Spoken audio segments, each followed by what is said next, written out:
Chapter 13, A House Divided, time period 1840 through 1861. The first slide we're going to see is going to be a list of questions that are facing our country in the beginning of 1850. And of course, the one that takes the primo location is, should slavery be allowed to move west? What's going on with the Mexican and American border? California and Texas wanting to become states, why and what's going to come of that? Compromise of 1850, the Kansas-Nebraska Act, the opening of Japan for trade, the Dred Scott decision, and John Brown. And we're going to be covering all these in the lecture. There's also a list of words for Chapter 13. You cannot follow the lecture using these. These are not notes. These are just words and events and people that you need to be familiar with. That being said, slavery had moved to the center of national politics, of course, in the 1840s, primarily because of territorial expansion. And by the 1840s, nearly all the land east of the Mississippi was in white hands. And of course, the economic crisis created by this is pushing the poor people and those who didn't have the means west. During the 1840s, the U.S. and Great Britain got together and they agreed to jointly administer Oregon. Nearby Utah was still part of Mexico, but you know, the national boundaries don't matter a heck of a lot to Americans when they start to settle. And the idea that Americans had a divine mission to settle the whole continent was known by the end of the 1840s as manifest destiny, and it intensified over the years. But our acquisition of part of Mexico directly raised the issue of slavery. Because when Mexico had received her independence back from 1821 from Spain, it was almost as large as us in both territory and population. But her northern provinces of what we now know as California, New Mexico, and Texas were very remote, very sparsely populated, and really were surrounded by Indian territory.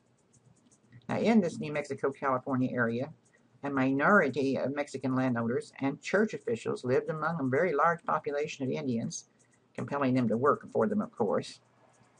But by the 1840s, California is being linked back to the U.S. by American ships that are trading in the region. This just shows you how the people were traveling to Oregon. Texas, of course, was the first region of northern Mexico to be settled by a significant number of Americans. And the Mexican government, they're a new country, they're learning as they go.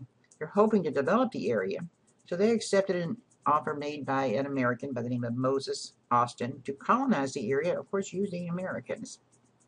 He was given a large grant of land in 1820, and when he died, his son Stephen Austin inherited the grant and started selling the land to American settlers. And by 1830, just 10 short years later, the Americans in the area are outnumbering the Mexicans and the Indian population. They had a few stipulations. They couldn't have any slaves. They had to trade with Mexico, not the United States. They had to learn Spanish and become Catholic. And of course, they all agreed very eagerly. But they didn't do it. Well, Mexico's getting a little irritated and annuls the land contracts and prohibited any future immigration into Texas. Now, led by Stephen Austin, the American settlers began to demand autonomy. They said, you know, it's too far to go to Mexican City to do the law things. We need to go back to in the Americas. We need to trade with the Americas. We need slaves. And, you know, your cultures, you're all Catholic and you speak this Spanish. We're just not getting along. And had the Mexicans done a little bit more investigation, they would have realized that they're kind of a hard-headed group of people. Well, the new president of Mexico, who had made himself dictator, General Antonio de Lopez Santa Anna, sent an army into the area to bring the settlers into line and to say no more slavery. It didn't do any good. So the next year, in 1835, the Texans are calling for a provisional government. And he said, no. So he takes his army and he storms the Alamo in San Antonio and kills all the defenders. Or it didn't take long, less than a year, when Sam Houston rounded up another big old American army and forced him to recognize Texas' independence. So by 1837, this new Texas government's asking the United States to annex the territory. But then President Andrew Jackson and Martin Van Buren said, no, maybe we better not do that, because if we do that, we might wind up with a war between us and Mexico. But we have an election. We have a new president, John Tyler. And he wanted to win support for his renomination in 1844, so when a letter from John Calhoun and Tyler, his Secretary of State, linked annexation to the strengthening of slavery, Henry Clay and Martin Van Buren, which were prospective presidential candidates for the Whig and Democratic parties, met and agreed to reject annexation. We don't want a war with Mexico. We don't really want to spread slavery. They were also trying to keep the even issue of slavery out of national politics. Well, Clay received the Whig nomination, but at the Democratic convention, the Southerners bent on annexation dumped Van Buren for James K. Polk, a former Tennessee governor and a very ardent annexationist. He also just happened to be a slaveholder. The Democratic platform called for the re-annexation of Texas, which it implies that Texas had been part of the Louisiana Purchase, and it was not. They also wanted us to kick the British out and totally reoccupy Oregon. Well, Polk narrowly defeated Clay in the election, and if that new party, the Liberty Party, and their candidate James B. Barney, which was a very ardent anti-slaver from Kentucky, did not receive 16,000 votes in New York City, Clay would have been the next president. But as it was, what would have been, could have been, didn't happen. So in March of 1845, Mr. Polk was inaugurated, and he went to Congress and got Texas annexed.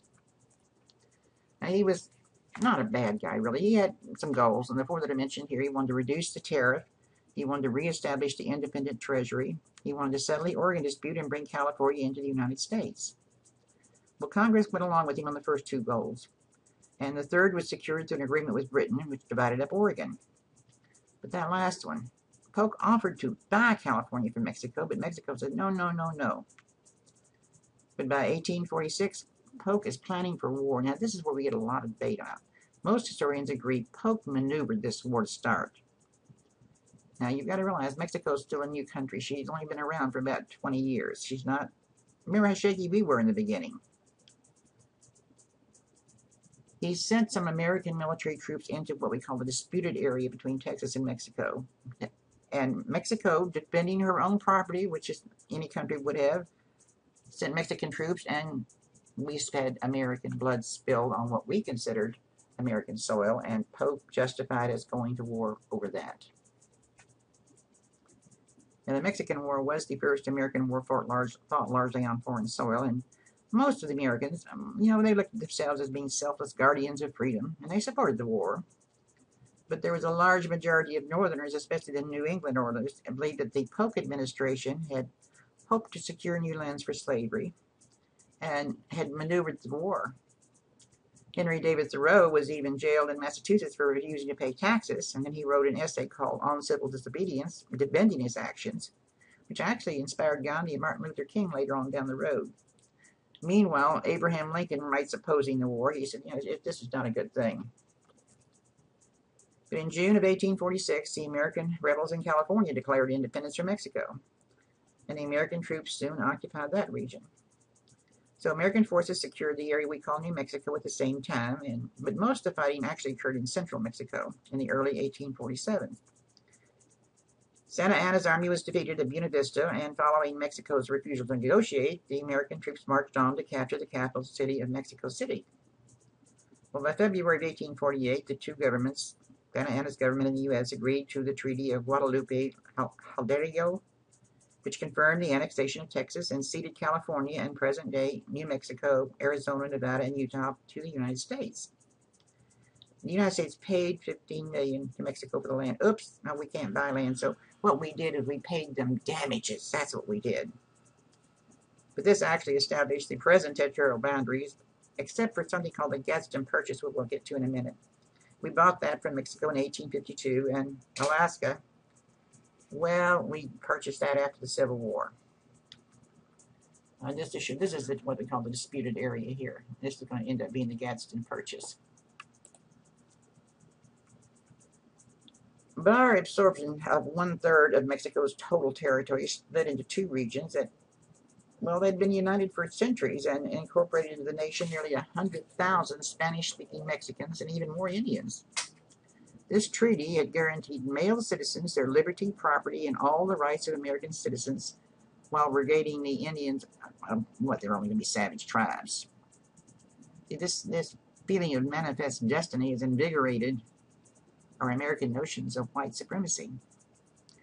So in the 1840s, territorial expansion began to be seen as showing the inherent superiority of the Anglo-Saxon race, which was a mythical identity. And it was defined primarily by its opposites, the blacks, the Indians, Hispanics, and the Catholics. So 19th century concepts of race are going to draw together ideas about color, culture, national origin, class, and religion. And American writers are going to link the American freedom and the alleged natural freedom-loving characteristics of the Anglo-Saxon Protestants, which we call WASP. But for many Americans, Texas annexation and the conquest of Mexico were victories of civilization, progress, and liberty over the Catholic Church's tyranny and the natural incapacity of mongrel races. Yes, there were some who opposed this expansion because they feared the nation could not assimilate this large, non-white Catholic population that they really believed was unfit for civilization into our republic. American racial relations were harmed a lot in the new American territories because while Mexico had abolished slavery, Texas gave it constitutional protection and denied civil rights to Indians and blacks.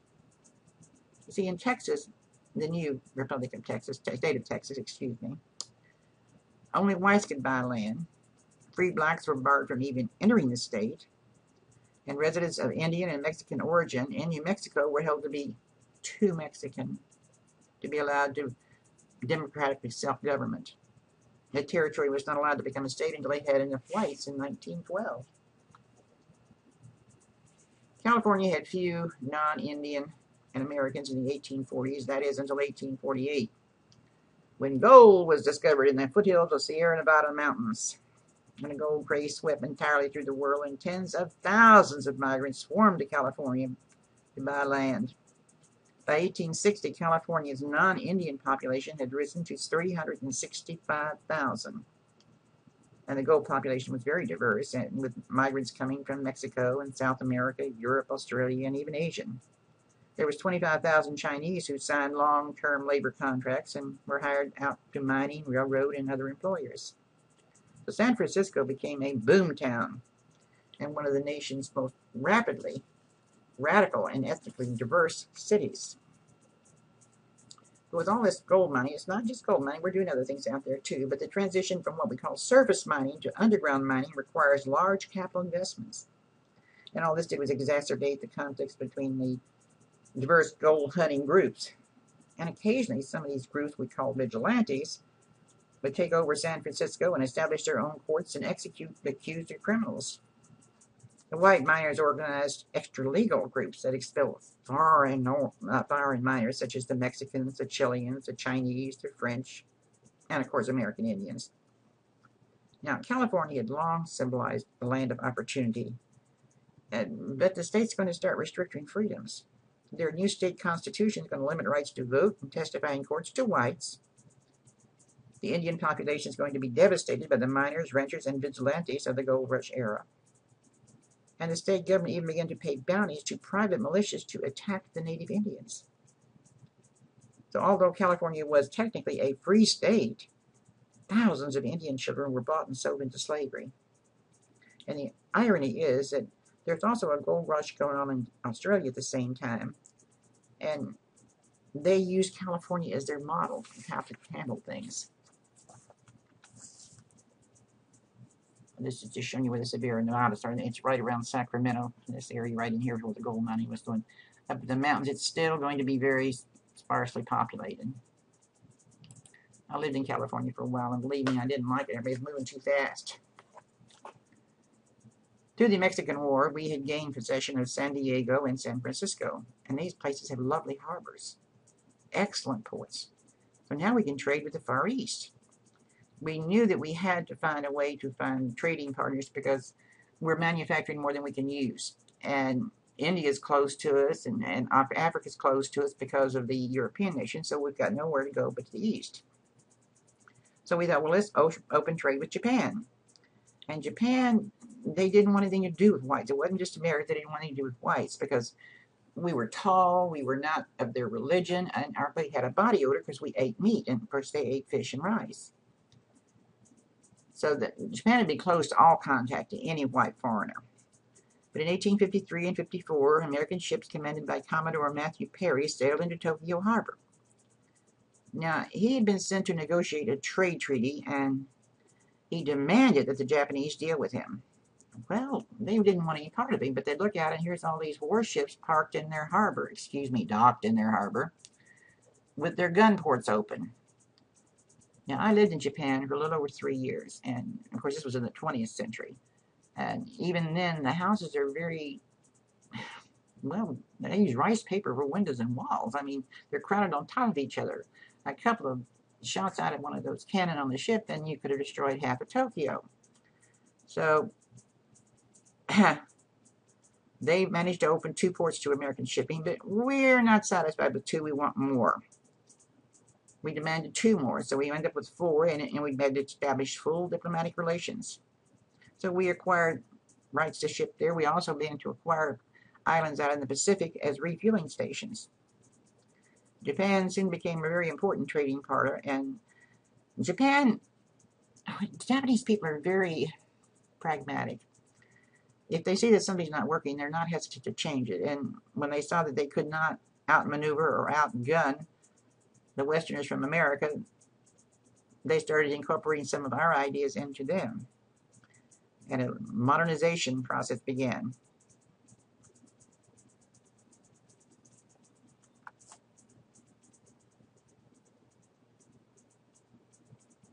Should slavery expand out into the West?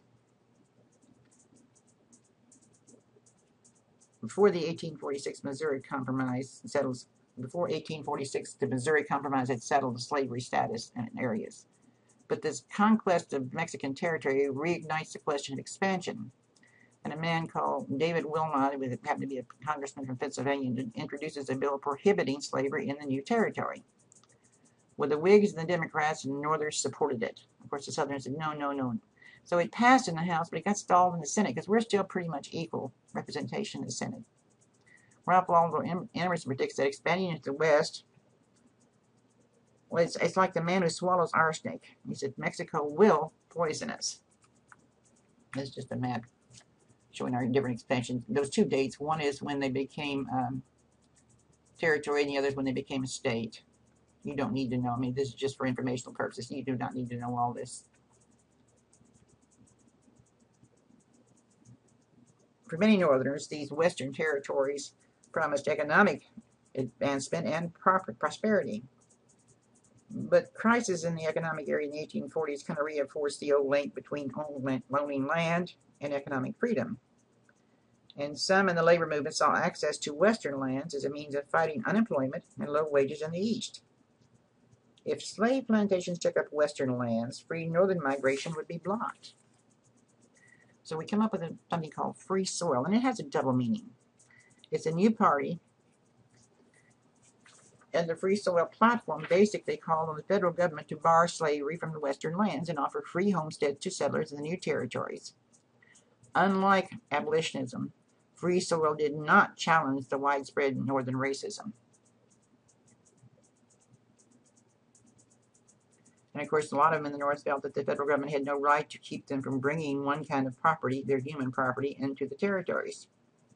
For the older slave states, they're suffering from soil exhaustion, and Southern leaders are believing that slavery needed to expand into the West. In 1848, the opponents of expansion organized the Free Soil Party. And they nominated Martin Van Buren for president. And the Whigs nominated the Mexican war hero Zachary Taylor. And of course, we like to reward our war heroes with the nomination of presidency. The Free Soil anti-slavery stance becomes very popular and powerful in the North. And it's made up of a lot of abolitionists, and they're demanding equal rights. They want emancipation for the slaves. Now, a lot of Northerners resented what they perceived as Southern dominance of the central government. And to prevent creation of a new slave states, they appealed to those who wanted tariff and government's aid to internal improvements. Of course, the South doesn't like this. But the Western territories did promise economic advancement. And a lot of the labor movements saw access to this Western land as a way to fight unemployment and low wages in the East. But like I said, if the West becomes slave states, then northern migration would be blocked. They had a, well, you know, I have a hard time with people wanting the government to give them things. But these free soilers wanted the government to not only bar slavery from the new territories, but to give free land to homesteaders. Now, in the South, barring slavery was considered a violation of equal rights, because the federal government has no right to keep them from moving west and taking their property, number one. And repeating, the older slave states are suffering from soil exhaustion. And if the new territories are going to be allowed to come in as free states, then the balance in Congress is going to be totally screwed for the North. California requests permission to become a state, and the southern states threaten to tear the nation apart.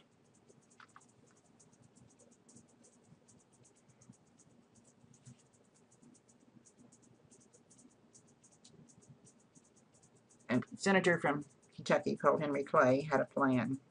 Of course, he's called the Great Compromiser anyway because of the Missouri Compromise and all he's done to help. Being a member of the Golden Triumvirate, you know, he's kind of had the pacifist. He was the one to pour the oil on troubled waters. This compromise was huge, but these are the four things you need to remember about it. He would, under his plan, California would come in as a free state. Slave trade would be abolished in Washington, D.C., which was a disgrace when visitors coming in from other countries to see these slave pens going on in Washington, D.C. But you could still have slaves, but you couldn't buy and sell publicly. They're going to issue a new fugitive slave law that's going to be enforced. Because we've had a fugitive slave law in the Constitution since the beginning, but this one's going to be enforced. And something called, each territory coming in is going to be decided by its citizens voting whether it's going to come in as free or slave. Well, they couldn't get it passed. Clay is old and sick, and it's just not going to go anywhere.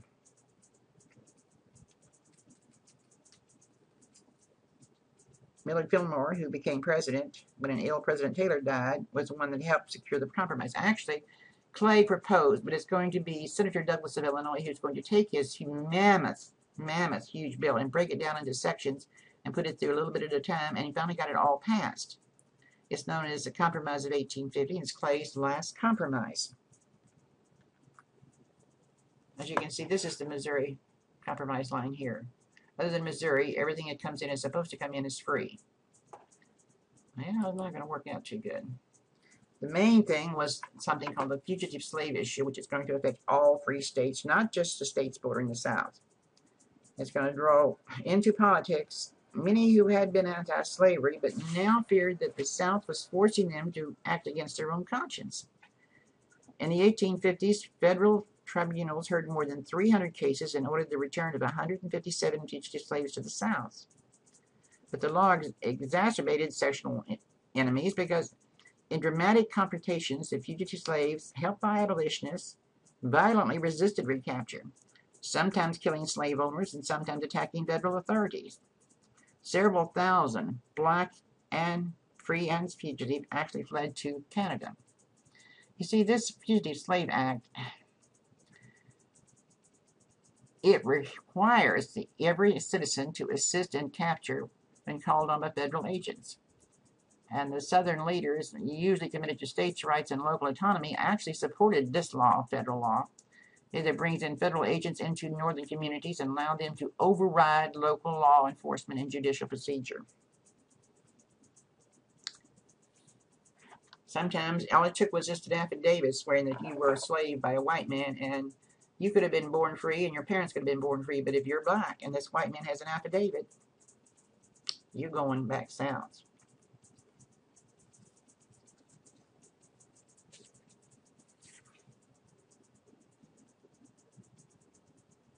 A man called Stephen Douglas.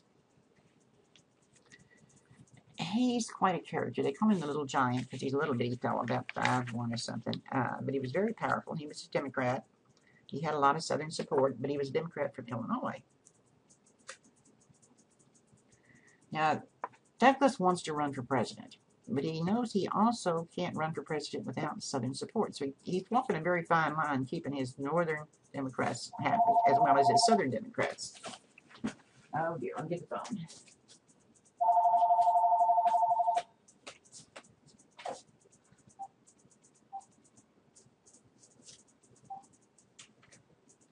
Sorry about that. Thought I had it turned off. What he wants is to, right now, when you ship something from New York to California, you've got to get it in a boat, and you got to take it all the way down South America, all the way up, because we didn't have the Panama Canal. Or you had to put it on wagon trains and go across the desert and fight Indians and weather. The simplest thing to do, since they had the technology, was to build a railroad across the country. Well, this was wonderful. Where is the train going to start? Oh, well, we need to start in Chicago, the growing city. We'll start in Chicago and go west to California. And you realize, whoa, wait a minute. We're down here on the bay. We've got a good port. We need to have the railroad start here in New Orleans and go across the southern states. So a transcontinental railroad, if they could build it from Chicago, would have to go through the areas called the Kansas-Nebraska Territory. And you can't take it through Indian Territory. You got to do something to make it, shall we give it a government, make it an official territory? Okay. So he says, I don't have no objection to you making them territories as long as you bring them into slave states. What if they decide to come in as free states? This word, two words, popular sovereignty. In other words, the local citizens could vote whether to come in as slave or free. It wouldn't be decided by Congress. Excuse me. You know, you get right down to it, though, slavery was prohibited in the Kansas-Nebraska Territory by the Missouri Compromise. So if Douglas's bill to incorporate them in under popular sovereignty went through, you're going to repeal the Missouri Compromise. Well, the anti-slavery Democrats, they didn't like Douglas's bill. It's a plot to convert free territory to slavery. And it helped convince many in the North that the Southerners wanted to extend slavery throughout the entire West. Yeah, they did. Well, Douglas really managed to push it through, and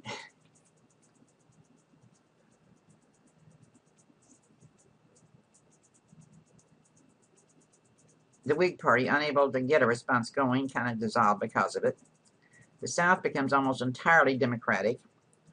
Most Northern Whigs joined by the, well, they call them disinfected Northern Democrats. They joined a new organization dedicated to ending slavery's expansion called the Republican Party. This is a little short YouTube on the Kansas-Nebraska Act.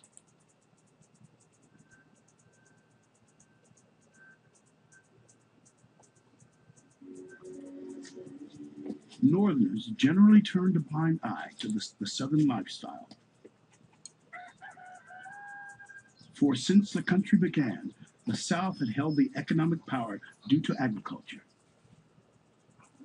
But by the 1850s, the balance of power was swinging northward with the manufacturing and mechanization boom of the Industrial Revolution. The borders of our country were changing as well through manifest destiny, and each time a fledgling territory requested statehood, the two sections of North and South would clash, particularly over the expansion of slavery.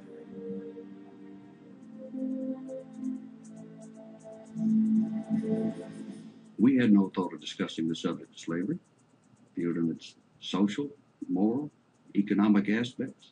It was regarded as solely and exclusively a matter of state jurisdiction, and therefore one which did not concern the federal government, or the states where it did not exist. Uneasy compromise was always reached in Congress, but the animosity between the free and slave states continued to grow, especially when the number of free states were suddenly in the majority. And when religious reform began spreading in the North, crying for the absolute abolition of slavery, the South found itself on the defensive. For years, Missourians and Iowans had petitioned to open and settle the fertile territory to their west, but failed. Then in 1853, Illinois Senator Stephen Douglas proposed a bill to open up the Nebraska Territory for a transcontinental railroad. To maintain that dangerous, delicate balance between the two sections, he suggested dividing the territory into two, calling the bill Kansas-Nebraska, inciting a firestorm in Congress. It essentially killed the Missouri Compromise and abolished the Mason-Dixon line by which the limits of slavery were restricted. It substituted the principle of popular sovereignty, which supposedly allowed the people who settled the state to decide whether slavery would abide there or not. But abolitionists and their allies moved heaven and earth to accomplish its defeat. Of course we tried to defeat that cursed bill. It was an outrage to consider annulling the sacred compact of the Missouri Compromise and allowing the spread of slavery once again. Using the radical theory of popular sovereignty, the presumption was that settlers in the northern portion of the territory, Nebraska, would oppose slavery, while those in the southern half, Kansas, would permit it. Naturally, to the Missouri way of thinking, Kansas would be settled by Missourians, just as our ancestors had come from Kentucky and other slaveholding states. And naturally, our slaves would go with us. As Congress passionately debated Kansas-Nebraska, abolitionists like Eli Thayer began to enlist immigrants to settle Kansas and keep it free from slavery. These immigration companies were also meant to make a profit for Eastern investors.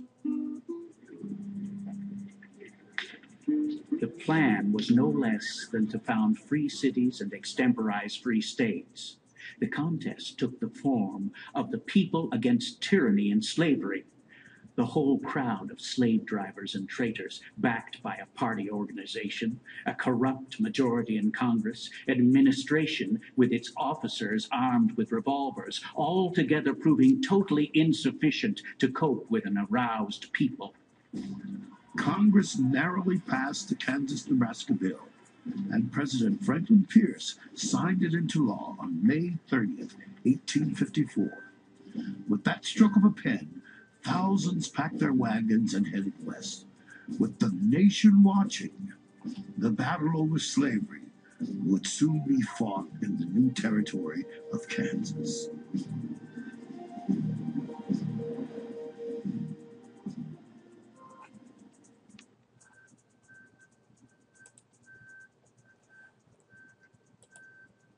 This is just a map showing you where it was. I lived in this part of Kansas for about 8 years. Flat, and that's the greener part of Kansas, so the rest of it is flat and hot. And in August, when they would burn the remnants of their wheat fields, you could feel, even if you didn't live out in the wheat fields, we lived, as a matter of fact, 10 miles from the big wheat fields, and we could feel the heat from those burning fields. Oh, it was just terrible. Although slavery's disruption of the political system was an immediate cause of the Republican Party's creation, the party also was reflecting what we call basic economic and social changes in our society, which primarily was the market revolution's completion and the beginning of mass migration from Europe. Between 1840 and the early 50s, our economy grew very rapidly, and with the expansion of a national railroad network, it really hastened the economic growth. By 1860, railroads, well, they no longer carried water, or they carried most of the crops and goods to the nation. It helped integrate the old Northwest and the Northeast by laying the basis for political unity in the form of the Republican Party.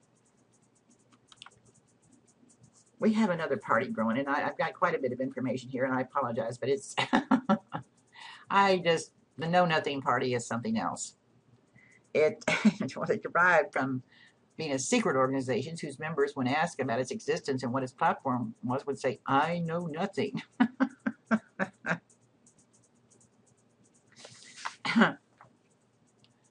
They wanted to restrict political influence to the native-born and, of course, resist any Catholic Church's influence in politics. And in 1854, they actually gained some seats in the Massachusetts state election. They elected the governor, all the state's congressmen, and most members of the state legislature. They also won mayoral races in Philadelphia, Chicago, and San Francisco. And in many cases, native candidates were a major part of the anti-Nebraska coalition of voters opposed to the Kansas-Nebraska Act. They also gained the governorship and a lot of legislative seats in the state of Kentucky. As a matter of fact, they spread some rumors on election day one year, and that the Catholics were going to try to take over the whole state. They had a riot in Lexington, Kentucky, and many were killed and hundreds of thousands of dollars of damage done. But in the North, the Know-Nothings combined an anti-Catholic and anti-slavery feeling and a strong dose of temperance.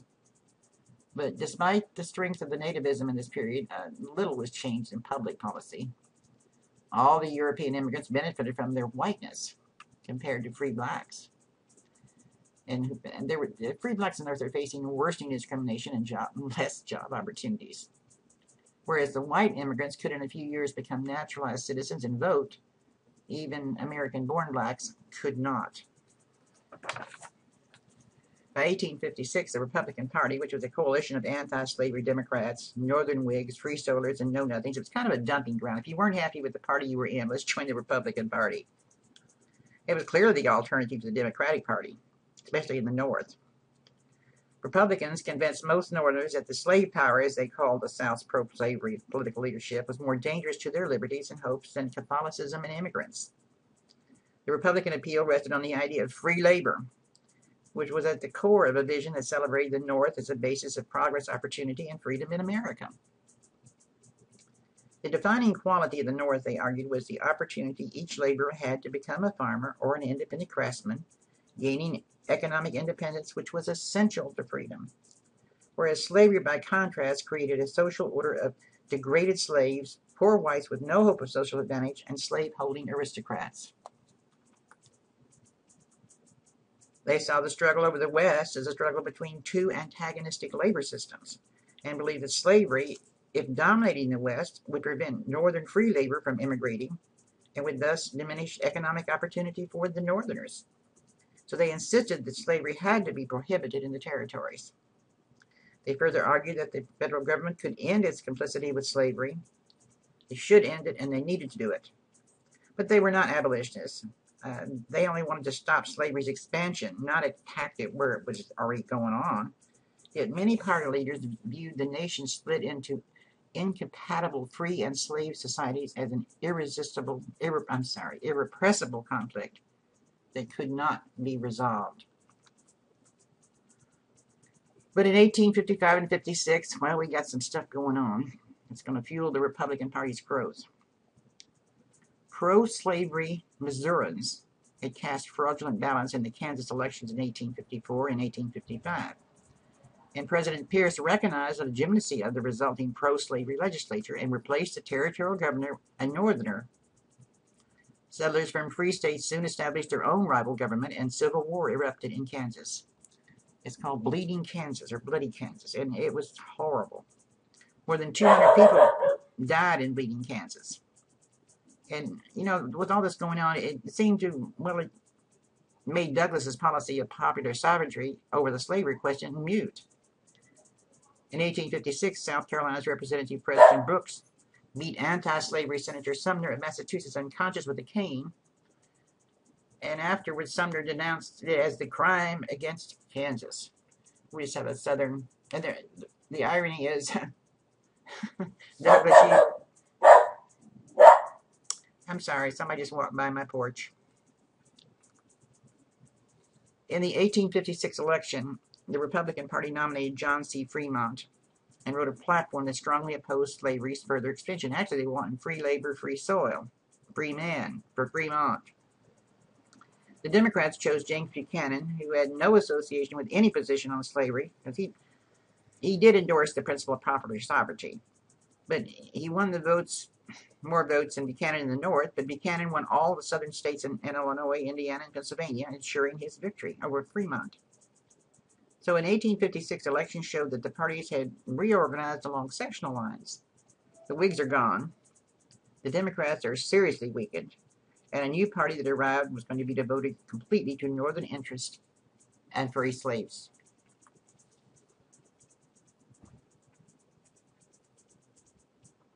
President James Buchanan, a staunch defender of the Union, he failed to settle the growing sectional tensions. But he had hoped that a Supreme Court case would finally resolve the slavery controversy. Here we get into a man called Dred Scott. Dred Scott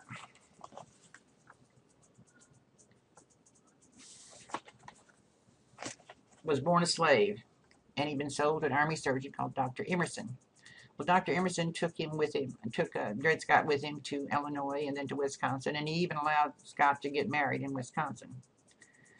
Then he was transferred back to Missouri. He returned to Missouri, and when he got back, Scott got the idea, and I can't believe that he had it all his own. I'm of the firm opinion that a group of abolitionists got hold of him and said, hey, you need to do this. He sued for his freedom because he'd been in free territory. Well, the funny thing was, is the Missouri court said, okay, he resided on free soil, they should make him free. Well, meanwhile, Emerson dies, and his widow doesn't want to let him go, so she gets her brother to take him to court, and Missouri Supreme Court said, no, we overturned this. He's going to still be a slave. Well, since he's lost his case, technically, he's supposed to be able to take it to the Supreme Court, which he does. Excuse me. They dilly-dallied and played around, and for years it sat there in the Supreme Court. And finally, in 1857, Chief Justice Taney announced the decision. In a division of 6-3, and Justice Taney, speaking for the majority, declared that only white people could be citizens of the United States. Since the blacks were considered by the founders of our Constitution, they had no right which the white man was bound to respect. They had different ancestry, and they lacked the heritage of freedom. They could never join the nation's political family. So Taney and the Supreme Court majority ruled that Scott would remain a slave. And they also ruled the Illinois state law had no effect on Scott, because once he returned to Missouri, he was there on slave ground. And in regards to Wisconsin, Congress had no constitutional power to bar slavery from a territory. It also, in effect, made the Missouri Compromise unconstitutional, because it said any law that interfered with a Southerner's right to bring slave property into the territories was null and void. So it made unconstitutional the Republican platform for restricting slavery and undermined the policy of popular sovereignty. If Congress could not prohibit slavery in a territory, how could a territorial legislature created by Congress do so? This is Dred Scott. It's a painting. It's not an actual picture, of course. Eventually, he was bought out of slavery, but he only managed to live less than a year until he finally, bless his heart, he died free, but he was never very happy about it. It kind of sank the reputation of the Supreme Court also. But Americans' deepening divisions over slavery is going to be captured in the state of Illinois in their senatorial election in 1858. It was going to be between Stephen Douglas, the champion of popular sovereignty, and Abraham Lincoln, a young, modest lawyer. He was also a Whig. And the only reason he got back into national politics was the result of the Kansas-Nebraska Act, which he thought was bad. Lincoln, he hated slavery. But unlike the abolitionists, he was willing to compromise with the South to preserve the Union. He did not believe that the black man was equal to the white man, but he did not believe that any person, black, white, green, or red, should be a slave. He was adamant on halting the expansion of slavery. So his views really expressed the basic views of this new Republican Party and the millions of the Northerners who voted for him. He embodied the free labor ideology and the promise of Northern society that was offering to working men the idea of the free labor. By the 1850s, in Illinois, the property owning farmers, the artisans and the shopkeepers, they outnumbered the wage earners. And Lincoln believed blacks should own their own labor and have every opportunity to improve themselves through their labor, just the same as a white man did. He insisted that the nation could not survive forever half slave and half free. And Americans would have rejected the idea of popular sovereignty as in the Kansas-Nebraska Act. He did not like this. But Douglas, on the other hand, he advocated the Kansas-Nebraska Act. Now, the debates between them, I lived in Kentucky for a goodly number of decades. And in Indiana, just barely across the Ohio River, in the Indiana National Forest, every year they have a series of reenactments of the Lincoln-Douglas debates, and it's really quite interesting. Lincoln in the debates argued that freedom meant opposing slavery and that the founding fathers had set the nation on the road to eventual abolition of slavery. Douglas, on the other hand, argued that freedom resided in local self-government and self-determination, and that each locality should have the right to determine its own institutions. And they both make sense.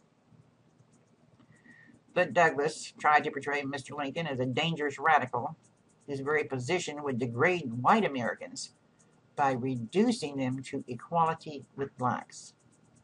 He argued that the United States had been created, quote, by white men for the benefit of white men and their posterity forever, unquote. Ooh. Lincoln opposed giving Illinois blacks the right to vote, and he did endorse colonization, but did not appeal to racism to gain votes. He insisted that the blacks were part of the human family, entitled to the same natural rights the Declaration of Independence offered to all men everywhere.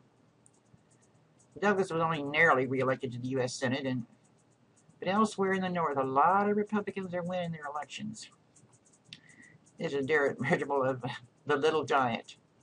By the way, he used to date, what is her name? Mrs. Lincoln, before she met Abe. This is looks to me like you might be sitting in the box at the Ford Theater, but I don't think so. I think it was painted right. Well, no, he didn't have a beard yet, so he was probably painted right after he was elected. Enter a man called John Brown. Mr. Brown, let's look at these two pictures again. The one on the left is what he really looked like. This one on the right didn't become popular until after his death, because he looks more like a saint in this one, right? Looks more like a raving rebel in the other one. He was born in Connecticut in May of 1800. He wanted to be a minister. And when he was taught in local schools, he also was taught to revere the Bible and hate slavery. He herded cattle. He was in the Army for a while. He worked in a tannery. He had lots of different businesses, and they all failed. He was married twice. His first wife died, and between the two wives, he had something like 20 children. His last wife was a 16-year-old who he fathered 13 by. And for the next 25 years or so, he built and sold tanneries. He speculated in land sale. He raised sheep. He entered a brokerage house for wool growers, and everything he tried, he failed. He was just too much of a visionary. He wasn't a businessman. He began thinking increasingly about the plight of the poor and the oppressed, especially the blacks. He sought the company of blacks, and for 2 years actually lived in a black community. It didn't take long for him to become a very militant abolitionist, or a conductor on the Underground Railroad, and the organizer of a self-protection league for free blacks and fugitive slaves. By the time he was 50, man, he was having visions of slave uprising. He wanted the racists to pay horribly for their sins, and he began to believe that he had been commissioned by God to make that vision a reality. So in August of 1855, he and 5 of his sons went to Kansas to help the anti-slavers fight against the pro-slavers, because we're still having this battle going on. We've got 2 different governments out there, free and a slave. And some of the pro-slavers had attacked the town of Lawrence. Now, there are so many stories out about this attack. Part of it is true. We do know that some of the pro-slavers' wives, actually it was a gang of hoodlums robbing banks, their wives were in jail in Lawrence, and they attacked the town to free their wives. Another story is that the pro-slavers were going to attack the free town of Lawrence and kill anti-slavers. No matter how you look at it, pro-slavers attacked the town of Lawrence. Well, Brown wanted to avenge this. Meanwhile, he was living on a place called Osawatomie River. He had a little colony, and he was starting his own little group, and he decided to go on a mission of revenge. So on the 23rd of May in the evening of 1856, he and 6 of his followers, which included 4 of his own sons, they visited the home of a pro-slavery group along the Pottawatomie Creek. And he went in the apartment or the houses, and he dragged out the men and the older boys, unarmed, into the night, and using machetes and long swords, hacked them to pieces. Of course, the old Brown of Osawatomie Creek was what the people used instead of the boogeyman to scare the kids from then on. He became a target and was hated and feared by the pro-slavers. The irony is the group, the homes he hit, were not pro-slavers, they were anti-slavers. They did not own slaves, and they were against slavery. But someone had told him wrong, and he never apologized. He continues working on through the state of Missouri and going back east and making speeches. Everybody knows where he is. He's raising money to try to defeat slavery. And he'd go into Missouri and he would liberate slaves and slave property, or slave owners' property. And a lot of times, the slave owners' property got liberated before the slaves did, if you get my drift. His visions keep on going, and all of a sudden, about 1858, 59, he decided that God had told him he needed to do something further. So he takes his sons and group and goes back east to Maryland. He got about 21 men. There's 5 blacks among them. And on the night of October the 16th, 1859, he decided to raid the government armory and arsenal at Harper's Ferry. And he knew that once he captured the armory with all this weaponry, the slaves are going to come pouring out of the woodwork, and they're going to follow him, and there's going to be slave insurrections all over, and he's going to free every slave in Virginia, and from Virginia he's going to go on to other slave states, and the slaves are going to follow him. Well, the irony is the first man to die in this raid on Harper's Ferry was a free black man in Harper's Ferry. It didn't take long. It was not well planned. He was not a strategician. He was more of a visionary. He really wanted to do something to free the blacks, but he thought that they would follow him. And even up into the 20th century, so many people have made the same mistake. I know what's best for you, so follow me. And I don't take the time to ask you or your group what it is you need or want. He just wanted them free. Well, a train came through, and they made the mistake of letting it go on through, and it didn't take long before word got around that there was a bunch of radicals holding Harper's Ferry Arsenal. A company of Marines under the command of Colonel Robert E. Lee rushed there and managed to trap the raiders in what they call the fire engine house, stormed the building, and when it was over with, 10 of Brown's people were dead and 7 captured, among them Brown himself. He was tried for treason and found guilty. He was hanged amid a lot of fanfare. And on December the 2nd, 1859, the stately, by this time bearded man, unrepentant, became a hero in the North because he was doing something about slavery, and a terrorist according to the South. So think about it. Your text doesn't give you a lot of information. I think about a page and a half. I normally have a film that I show you about it, but we don't have the time because the next chapter is going to take a lot of time. The rise of Southern nationalism. Well, Republicans are gaining strength in the North, and the Southerners are, as I said, they perceived, they thought, they knew for sure the prices of slaves were skyrocketing. And they knew for sure that the North was profiting from their cotton while they're getting deeper in debt because they have to operate on credit. In reality, the South's economy was not going down. They just perceived it as that. And they were afraid that they were being overpowered because there's more free states than slave states.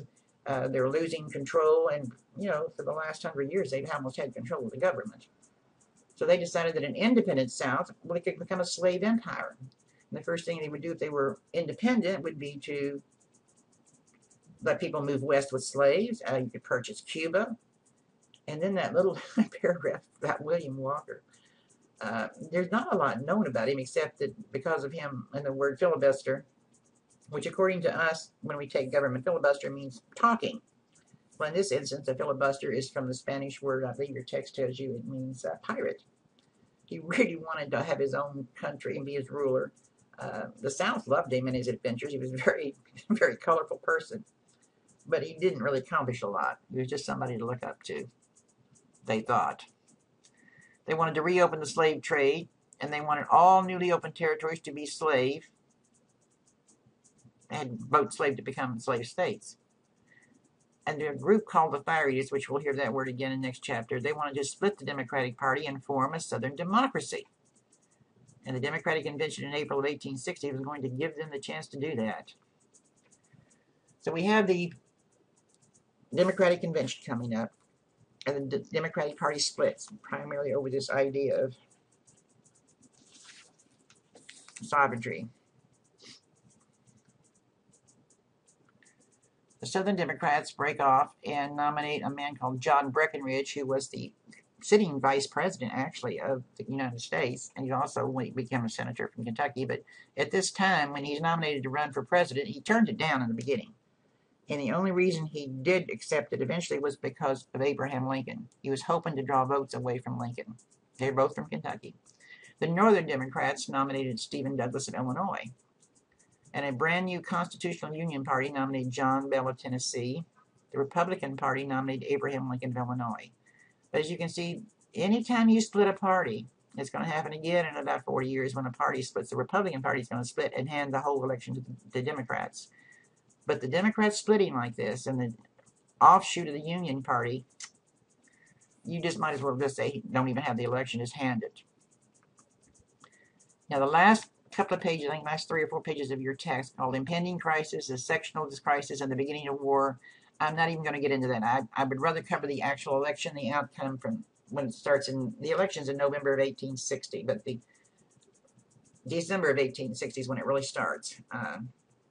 Let's do the war all at one time, and we won't worry about it.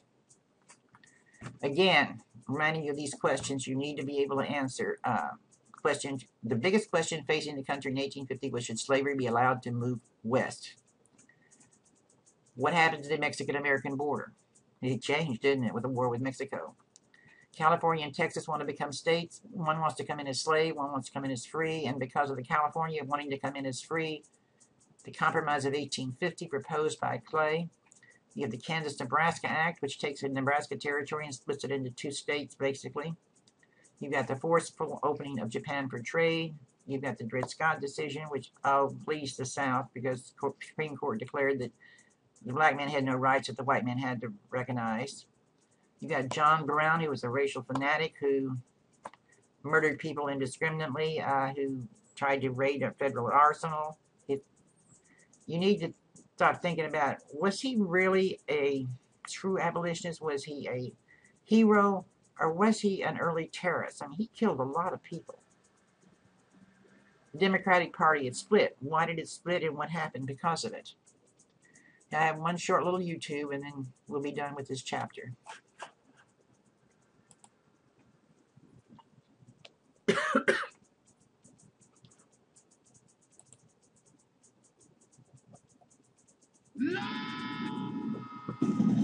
Wherever everyone else is going. And the other. Hi, I'm John Green. This is Crash Course U.S. History, and today we discuss one of the most confusing questions in American history. What caused the Civil War? Just kidding, it's not a confusing question at all. Slavery caused the Civil War. Mr. Green, but what about like states' rights and nationalism, economics? See, from the past, your senior year of high school, you will be taught American government by Mr. Fleming, a white southerner who will seem to you to be about 182 years old, and you will say something to him in class about states' rights, and Mr. Fleming will turn to you and he will say, a state's right to what, sir? And for the first time in your snotty little life, you will be well and truly speechless.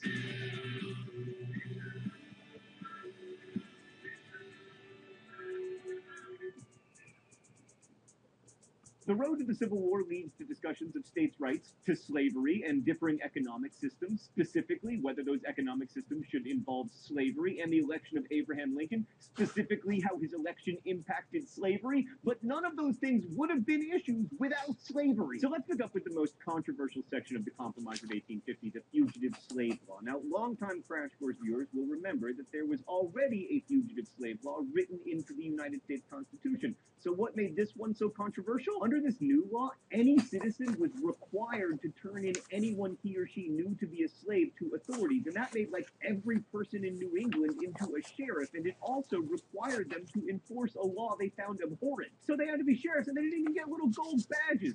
Oh, well, they can have a gold badge. Awesome, thank you. This law was also terrifying to people of color in the North because even if you'd, say, been born free in Massachusetts, the courts could send you into slavery if even one person swore before a judge that you were a specific slave. And many people of color responded to the fugitive slave law by moving to Canada, which at the time was still technically an English colony, thereby further problematizing the whole idea that England was all about tyranny and the United States was all about freedom. But anyway, the most important result of the fugitive slave law was that it convinced some Northerners that the government was in the hands of a sinister slave power. Sadly, slave power was not a heavy metal band or Britney Spears' new single or even a secret cabal of powerful slaves, but rather a conspiracy theory about a secret cabal of pro-slavery congressmen. That conspiracy theory is going to grow in importance, but before we get to that, let us discuss railroads. Underrated in monopoly and underrated in the Civil War. Let's go to the thought bubble. Railroads made shipping cheaper and more efficient and allowed people to move around the country quickly, and they had a huge backer, also a tiny backer, in the form of Illinois Congressman Stephen Douglas, who wanted a transcontinental railroad because, one, he felt it would bind the Union together at a time when it could use some binding, and two, he figured it would go through Illinois, which would be good for his home state. But there was a problem. To build a railroad, the territory through which it ran needed to be organized, exist ideally as states, and if the railroad was going to run through Illinois, then the Kansas and Nebraska territories would need to become state-like, so Douglas pushed forward the Kansas-Nebraska Act in 1854. The Kansas-Nebraska Act formalized the idea of popular sovereignty, which basically meant that white residents of states could decide for themselves whether the state should allow slavery. Douglas felt this was a nice way of avoiding saying whether he favored slavery. Instead, he could just be in favor of letting other people be in favor of it. Now, you'll remember that the previously bartered Missouri Compromise banned slavery in new states north of this here line. And since, in theory, Kansas or Nebraska could have slavery if people there decided they wanted it under the Kansas-Nebraska Act, despite being north of that there line, this, in practice, repealed the Missouri Compromise. As a result, there was quite a lot of violence in Kansas, so much so that some people say the Civil War really started there in 1857. Also, the Kansas-Nebraska Act led to the creation of a new political party, the Republicans. Yes, those Republicans. Thanks, Bob Buffalo. So Douglas's law helped to create a new coalition party dedicated to stopping the extension of slavery. It was made of former Free Soilers, Northern anti-slavery Whigs, and some know-nothings. It was also a completely sectional party, meaning that it drew supporters almost exclusively from the free states in the North and West, which, you'll remember from like 2 minutes ago, were tied together by common economic interests and the railroad. I'm telling you, don't underestimate railroads. By the way, we are getting you, Dred Scott. And now we return at last to slave power. For many Northerners, the Kansas-Nebraska Act, which repealed the Missouri Compromise, was yet more evidence that Congress was controlled by a sinister slave power group doing the bidding of rich plantation owners, which, as conspiracy theories go, wasn't the most far-fetched. In fact, by 1854, the North was far more populous than the South. It had almost doubled the South's congressional representation, but in spite of this advantage, Congress had just passed a law extending the power of slave states, and potentially, because 2 new states meant 4 new senators, making the federal government even more pro-slavery. And to abolitionists, that didn't really seem like democracy. The other reason that many Northerners cared enough about Kansas and Nebraska to abandon their old party loyalties was that having them become slave states was seen as a threat to Northerners' economic self-interest. Remember, the West was seen as a place where individuals, specifically white individuals, could become self-sufficient farmers. As Lincoln wrote, the whole nation is interested that the best use be made of these territories. We want them to be the homes of free white people. They cannot be to any considerable extent if slavery is planted within them. New free states are places for poor people to go to and better their condition. So the real question was, would these Western territories have big slave-based plantations like happened in Mississippi, or small family farms full of frolicking free white people like happened in Thomas Jefferson's imagination? So the new Republican Party ran its first presidential candidate in 1856 and did remarkably well. John C. Fremont from California picked up 39% of the vote, all of it from the North and West, and lost to the Democrat James Buchanan, who had the virtue of having spent most of the previous decade in Europe and thus not having a position on slavery. I mean, let me take this opportunity to remind you that James Buchanan's nickname was the Old Public Functionary. Meanwhile, Kansas was trying to become a state by holding elections in 1854 and 1855. I say trying because these elections were so fraudulent that they would be funny, except that everything stops being funny like 12 years before the Civil War, and it doesn't get really funny again until Charlie Chaplin. Ah, Charlie Chaplin, thank you for being in the public domain and giving us a much-needed break from a nation divided against itself, discovering that it cannot stand. Right, so part of the Kansas problem was that hundreds of so-called border ruffians flocked to Kansas from pro-slavery Missouri to cast ballots in Kansas elections,